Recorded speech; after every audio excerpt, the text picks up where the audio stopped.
Amigas y amigos, muy buenos días. Esto es Actitud Saludable y por supuesto en nombre de todo este equipo maravilloso, ustedes a ponerse muy cómodos y bienvenidos una vez más, porque vamos a estar paseándonos por temas de gran interés, secciones que a ustedes les encanta, hágalo en casa, consulta saludable, en donde nuestros especialistas dan respuesta a esas inquietudes que ustedes nos hacen llegar a través de nuestra cuenta @Actitud Saludable TV Piso y mi cuenta @conAnabel.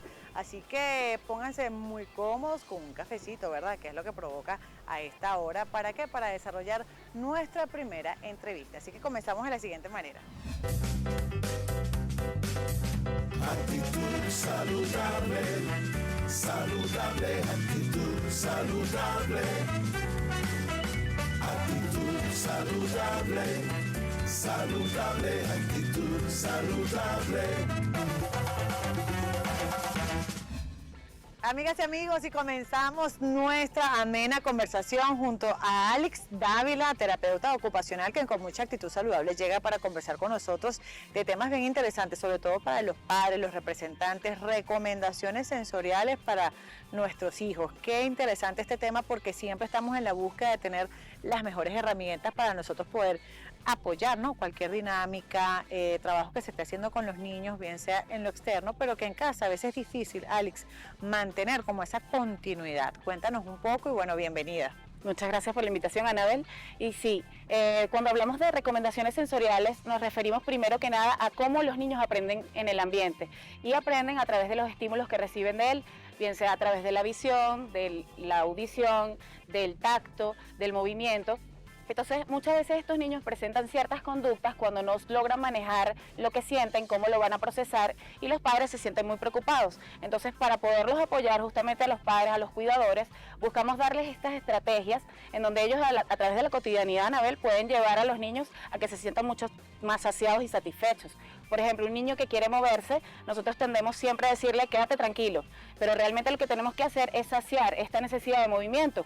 ¿Cómo? Buscando que el niño pues se mueva, dándole una dosis de parque, siempre yo lo recomiendo, y que el niño se pueda balancear, por ejemplo, en un tobogán, en un columpio, en un tobogán, en cualquiera de estos elementos, o en la casa teniendo algunos elementos como pelotas terapéuticas, haciendo juegos en donde se puedan involucrar todos los miembros de la casa, y después de allí, entonces sí pedirle, hey, vamos a sentarnos, vamos a hacer la tarea escrita, vamos a hacer un dibujo, y es efectivo, Anabel, el niño se logra mantener más tiempo sentado después de Fíjate, Alex, que eso me genera como inquietud el hecho, y además que seas tú la que puedas guiar o de alguna manera invitar a los padres y a los educadores también, porque a veces creo que como adultos, no sé, perdemos un poco la perspectiva de cómo es ese desarrollo neurológico de nuestros hijos.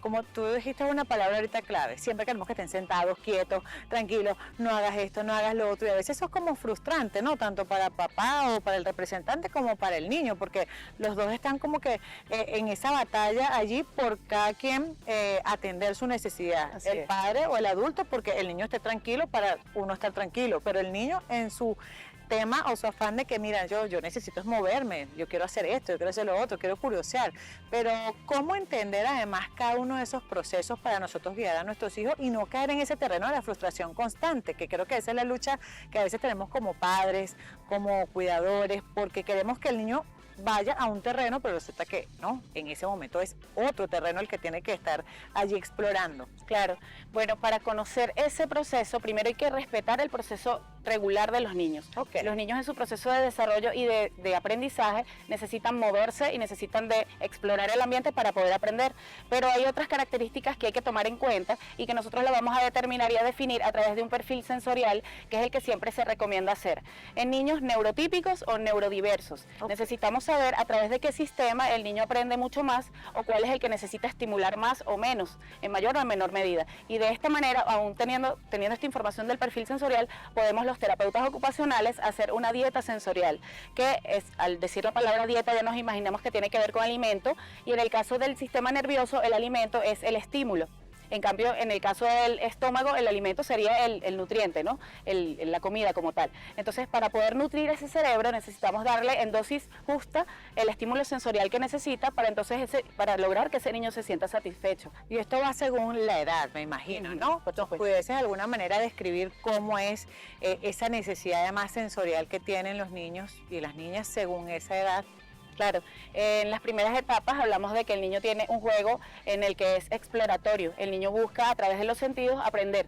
Entonces se llevan los juguetes a la boca, se mueven en exceso. Ya cuando los niños van pasando ciertas etapas, que hablamos de etapas preescolares y escolares, ya los niños pueden lograr ciertas conductas como por ejemplo permanecer sentados más tiempo, pero siempre vamos a tener una necesidad en mayor o en menor medida. Entonces vuelvo y repito, el perfil sensorial es sumamente importante, conocer esta descripción que es como las características propias del niño, para a partir de allí entonces darle esa información que necesita. Y esas recomendaciones para los padres, porque a veces, claro, cuando eres mamá primeriza, el tema es mucho más complicado porque desconoces, todo lo vas descubriendo a medida que el niño va explorando todas esas necesidades, pero siempre es bueno tener la guía de cómo acompañar en cada una de esas etapas. Claro, bueno, siempre en la consulta a mí me llega la preocupación de los padres diciendo, ajá, y tengo que apartar un espacio aparte para poder hacer la terapia así como lo haces tú en el consultorio.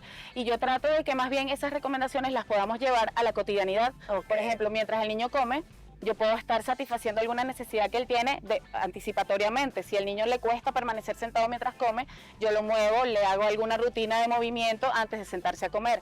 Si estamos vistiéndonos, entonces le voy describiendo las prendas de ropa que se está colocando, que explore las texturas de las prendas de vestir, en fin, muchas actividades que puedo incorporar en la cotidianidad. Y por supuesto el juego, que es algo que es súper rescatable en este momento. Necesitamos involucrarnos con los niños en estas rutinas que tengamos libres, en los momentos que tengamos libres, para poder interactuar con ellos y que ellos se sientan comprendidos por nosotros también. Fíjate que aquí surge la inquietud de saber, por ejemplo, ya desde que el bebé por sí está en ese vientre de mamá, ya empieza a tener toda una especie de inquietudes, formaciones, pero ya una vez que nace el bebé, estamos nosotros también experimentando ya físicamente cómo va su crecimiento y desarrollo y sus necesidades. Pero tú hablabas anteriormente sobre cómo identificar cómo es ese aprendizaje para cada uno, porque de repente unos son más auditivos, otros son más visuales. ¿En qué edad o en qué etapa de ese proceso de desarrollo nosotros podemos identificar hacia dónde debemos dirigir nuestras herramientas y estrategias? Pero eso nos lo vas a responder en la próxima parte, porque tenemos que hacer una pequeña pausa para, bueno, regresar con ustedes y por supuesto compartir con ustedes esta sección. Háganlo en casa, ¿sí? Vamos a hacer una de estas secciones y por supuesto ya volvemos para seguir compartiendo con más de Actitud Saludable.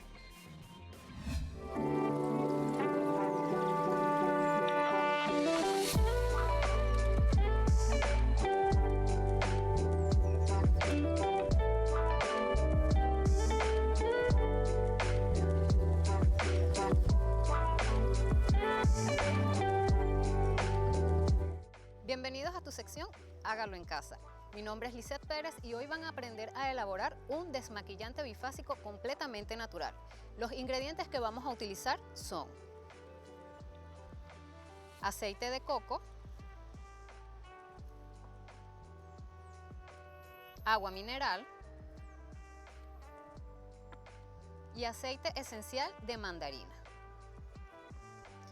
Lo primero que vamos a hacer es agregar aproximadamente 2 cucharadas, que serían 30 ml o mililitros de aceite de coco, 5 gotas de aceite esencial de mandarina. El aceite de coco nos va a ayudar a retirar todo lo que llevemos durante el día, puede ser maquillaje, la polución, y el aceite esencial de mandarina nos va a ayudar o a brindar luminosidad a nuestra piel. Debemos agregarlo directamente en el aceite de coco. Luego de esto, en el envase donde vayan a preparar su desmaquillante bifásico, van a agregar primero el agua. Pueden utilizar agua mineral o agua desmineralizada. Agregamos toda nuestra agua y luego vamos a proceder a agregar nuestro aceite de coco con el aceite esencial. Como pueden observar, se va creando un líquido de 2 fases, porque es una fase acuosa y una fase oleosa, que las dos unidas son las que nos van a brindar ese poder desmaquillante. Luego de ello mezclamos bien sin problemas porque ellas nuevamente se vuelven a separar. Cerramos y ya tenemos listo nuestro desmaquillante natural, el cual nos puede tener una vida útil de 3 a 6 meses. Pueden seguirme en mis redes sociales como @cosmelis con doble S _ al final. Actitud saludable, saludable, actitud saludable.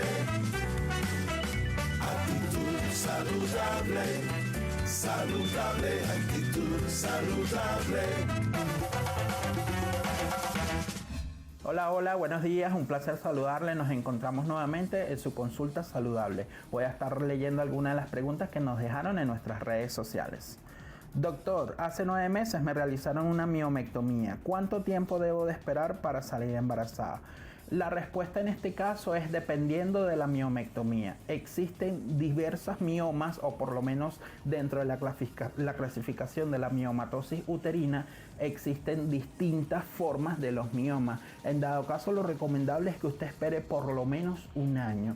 Claro, evidentemente en el momento de la cirugía, su doctor o su ginecólogo de confianza le va a decir qué tipo de miomectomía le realizaron y dónde era la ubicación del mismo. Pero lo ideal es que efectivamente esperen a partir de un año para volver a intentar salir embarazadas. Siguiendo con las preguntas que nos dejan acá a través de las redes sociales, es normal que cuando me llegue la menstruación venga con mucho dolor. En este caso no es normal. Cuando ustedes se refieren a ese dolor tiene como nombre dismenorrea, y evidentemente su ginecólogo o médico de confianza, a través de la anamnesis y por supuesto el examen físico y la evaluación ecográfica, debe de determinar a ver si existe alguna patología de base por lo cual se te esté produciendo ese dolor. Pero realmente no es normal que cuando usted tenga el periodo tenga ese dolor. Si quieres más consejos como ese, recuerda dejar preguntas a través de nuestras redes sociales para así seguir contribuyendo a tu bienestar. Amigos, y luego de disfrutar de esa sección, avanzamos nosotros con más de actitud saludable y por supuesto compartiendo con Alex Dávila, terapeuta ocupacional, que nos acompaña en esta mañana, y seguimos desarrollando todo lo que tiene que ver con esas recomendaciones, estrategias, sobre todo para el aprendizaje de los más pequeños en la casa. Así que en la parte anterior, Alex, te preguntaba que cómo podemos hacer nosotros como padres, como representantes, identificar a nuestros hijos según su edad, porque claro, esto puede ir cambiando. ¿Cómo es ese proceso de aprendizaje de ellos para uno también afianzar todo lo que uno pueda realizar y que ellos puedan tener el mejor provecho de eso? Claro, nosotros nos podemos dar cuenta de que el niño de repente busca más un estímulo que otro por su conducta, siempre a través de cómo ellos se desenvuelven. Por ejemplo, un niño que siempre está moviéndose, siempre repetimos lo mismo, es un niño más kinestésico, que va a querer, a través de los estímulos que le genera movimiento a su cuerpo, aprender. Es un niño explorador. Okay. Un niño que de pronto es más tranquilo, es un niño más observador, que aprende a través del canal visual o a través de la audición. Entonces, esas son como indicadores que nos van a ayudar a nosotros a saber cómo abordarlos y qué tipo de actividades proponerles. De todas maneras, esto también es una información que no solamente se queda en casa, sino que es importante apoyarnos con lo que nos dicen las maestras. Y por eso es importante trabajar siempre en equipo, que la maestra nos comente cómo le fue al niño ese día en la escuela, el padre le comente a la maestra cómo durmió, cómo estuvo la jornada en la casa, en fin, que todos hagamos un equipo para poder trabajar con él. ¿Esta forma o estímulo del aprendizaje del niño va variando según la edad o siempre van a ser así hasta que lleguen a la adultez? ¿Cómo podemos nosotros también de alguna manera estimular otra forma de aprendizaje para que también combinar? Pues digo si se puede, porque a veces somos los padres los que insistimos como en ir formando a nuestros hijos en función a lo que nosotros creemos. Claro, siempre va a haber una inclinación. Por ejemplo, seguramente tú puedes determinar que a ti te gusta de pronto más actividades tranquilas o eres más enérgica, más movida. Eso siempre va a acompañarte a lo largo de tu vida, pero de alguna manera lo que buscamos es una educación integral y que el niño pueda explorar diferentes áreas. Entonces no es como un empeño de nosotros de no te muevas o muévete, no, sino más bien respetar esa forma de aprendizaje, pero también irle mostrando otras opciones. Por ejemplo, el niño que es más tranquilo, también es importante desarrollar su parte motora gruesa y fina, es decir, que se mueva, que haga algún tipo de deporte. La actividad física siempre es fundamental y es muy necesaria. Y también los otros niños que les cuesta más bien permanecer tranquilos, pues brindarle otras opciones como por ejemplo la música, la lectura, pero siempre va a haber una inclinación hacia un área o hacia otra y por eso es que somos tan diversos, por eso es que hay talentos para la música, talentos para el deporte, talentos para personas que les gusta escribir, leer, en fin. Fíjate, antes de pasar a la próxima inquietud, que quisiera brevemente que me hablaras un poco qué papel juega el hecho de que nosotros a veces el uso de los dispositivos celulares, la tecnología, nos pueda ayudar a mejorar o no ese proceso de aprendizaje. Lo digo porque se tiende mucho, y ya muchos pediatras lo dicen, y especialistas, el tema de ver de manera recurrente los videos, que son incluso están muy rápidos, hacen que ese proceso de concentración en los niños sea tan pequeño. Entonces, ¿cómo podemos nosotros de alguna manera ayudar también para que este proceso sea mucho más extenso, pues haya más concentración en lo que realiza? Claro, nosotros somos los garantes de que esta tecnología va a ser utilizada en buena medida y para eso tenemos que dosificar en tiempo y también en lo que está consumiendo el niño. Entonces nosotros tenemos que verificar si esta información es necesaria, si es valiosa.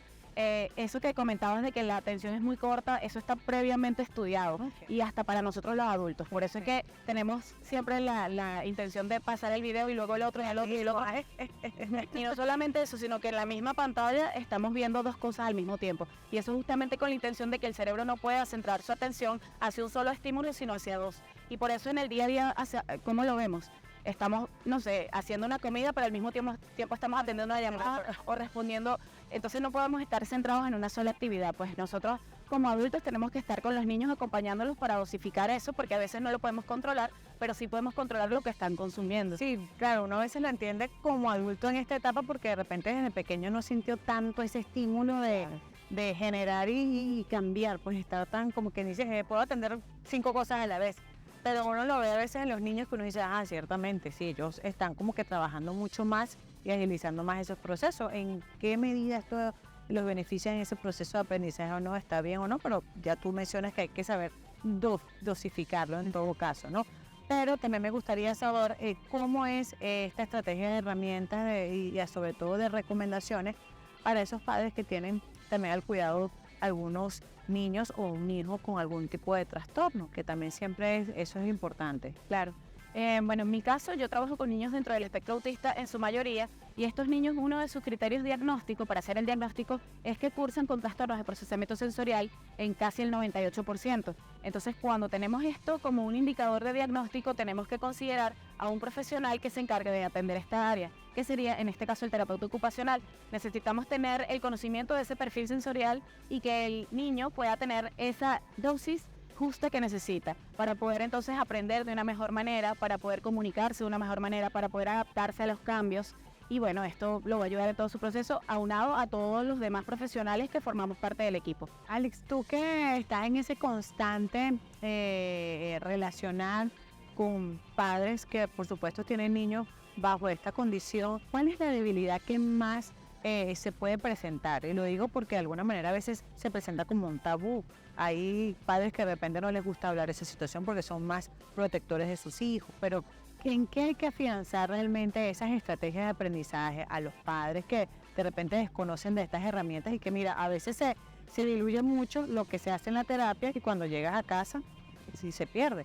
Bueno, lo que podemos observar más, no digamos que es el área más débil, pero es lo que observamos más, son las fallas en la comunicación y en el lenguaje, esa dificultad para adaptarse a los cambios o inflexibilidad que me cuesta pasar de una actividad a la otra o entender que hoy la rutina no se hace de la misma manera que se hizo ayer. Entonces todo eso tiene una consecuencia, todo eso yo lo observo que sería la consecuencia, pero la causa es la que no podemos ver muchas veces y justamente tiene que ver con las áreas más básicas del desarrollo que son las áreas sensoriales. Entonces si yo me enfoco en trabajar esa base que sería como la base del desarrollo, todas las demás conductas se van a ver potenciadas de forma positiva, se van a ver impactadas de forma positiva. Entonces no es que sea el área más débil, sino que son las áreas que más podemos observar, porque hay otras áreas que también están débiles, pero que no las vemos. Ok, mira, bastante amplio este tema. Bueno, podríamos durar aquí toda la mañana conversando sobre estrategias y recomendaciones, pero estoy segura que tú nos vas a visitar nuevamente. Quisiera que compartieras con nuestra audiencia tus puntos de contacto, redes sociales. Claro que sí, en TikTok y en Instagram, to.alixdavila. Por allí pueden observar información que yo siempre comparto, videos para justamente motivar a los padres a que trabajen en casa. Y en Facebook también mi cuenta, Alex Dávila. Chéverísimo, Alex. Gracias por permitirnos conocer mucho más y brindar estas recomendaciones. Siempre nos encanta orientar a todos los padres y representantes en relación al cuidado y el desarrollo de nuestros hijos. Al fin y al cabo, eso es lo que queremos, que se desarrollen de la mejor manera. Amigas y amigos, ustedes a seguirnos a través de las redes sociales, @Actitud Saludable TV Piso, mi cuenta @Anabel. Así finalizamos este programa. Ustedes, por supuesto, gracias por la atención y será hasta una próxima entrega. Feliz día. El riesgo de una mala decisión es preferible al terror de la indecisión. Maimónides. Actitud saludable, saludable, actitud saludable. Actitud saludable, saludable, actitud saludable.